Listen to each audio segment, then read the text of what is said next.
हे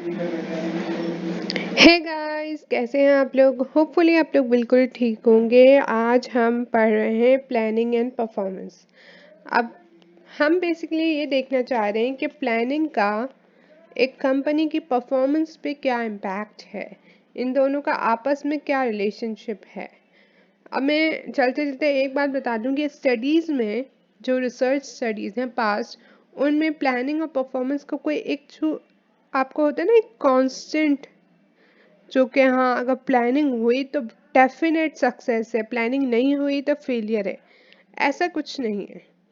but जो organisation planning करती हैं वो ज़्यादा सेफ साइड पे होती हैं, और उनकी परफॉर्मेंस जो ऑर्गेनाइजेशन प्लान नहीं करती उनसे अक्सर औकात ज़्यादा बेहतर होती है। ठीक है, मोस्टली ही बेहतर होगी, स्पेशली इन दीज टाइम्स, क्योंकि अब सिचुएशन बहुत चेंज हो रही है।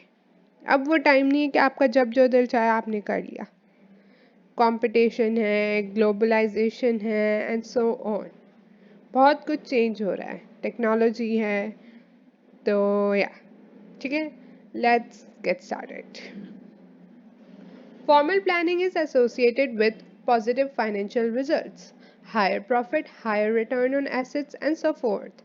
अब क्या है, जब आप प्लानिंग करते हो तो ऑब्वियसली आप अपने ऑप्शंस में से वो ऑप्शन चूज करोगे जिस पे आपके पास ज़्यादा रिटर्न है, राइट। आप देखोगे कि आप सिचुएशन क्या है, फिर आप देखोगे कि यार this investment is the best, this thing is the best, इससे हमें ज़्यादा प्रॉफिट होगा, इससे हमें प्रॉफिट नहीं होगा, इससे हमें लॉस होगा। ये सब हमें कब पता चलेगा, जब हम प्लानिंग करेंगे, जब हम सोचेंगे। हम अंधाधुन होके जो दिल चाहे वो नहीं करेंगे।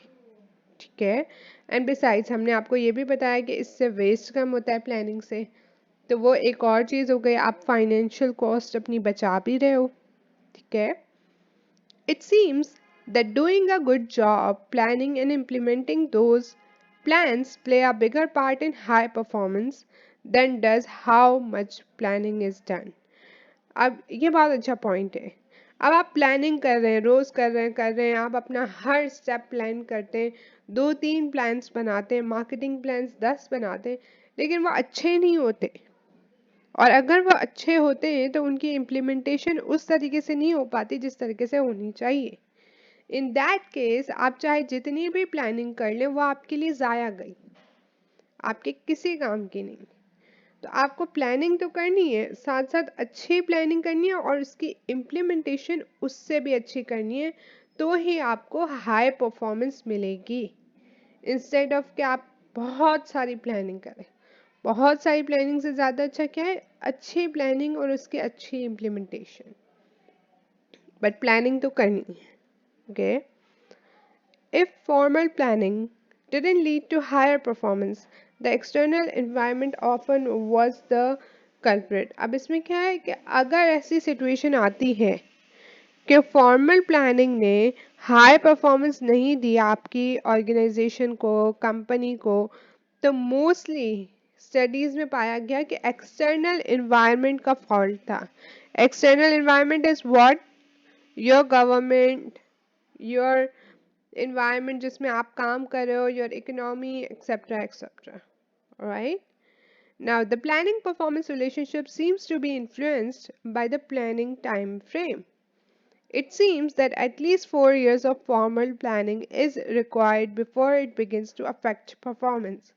क्या है कि प्लानिंग और परफॉर्मेंस का जो रिलेशनशिप है ना, वो इन्फ्लुएंस हुआ हुआ है प्लानिंग के टाइम फ्रेम से। देखा गया है कि एटलीस्ट कम से कम 4 साल की प्लानिंग, फॉर्मल प्लानिंग की ज़रूरत है, इससे पहले कि वो अफेक्ट दिखाए। अफेक्ट से पहले आपको 4 साल की प्लानिंग करनी होगी, तब जाके वो आपको आपकी परफॉर्मेंस में कोई अफेक्ट दिखाएगा, एक विजिबल अफेक्ट दिखाएगा, कि आपको पता चलेगा कि यार मैंने ये प्लान किया ना, यस, इट हैज़ शोन कि मेरी मेहनत काम आई।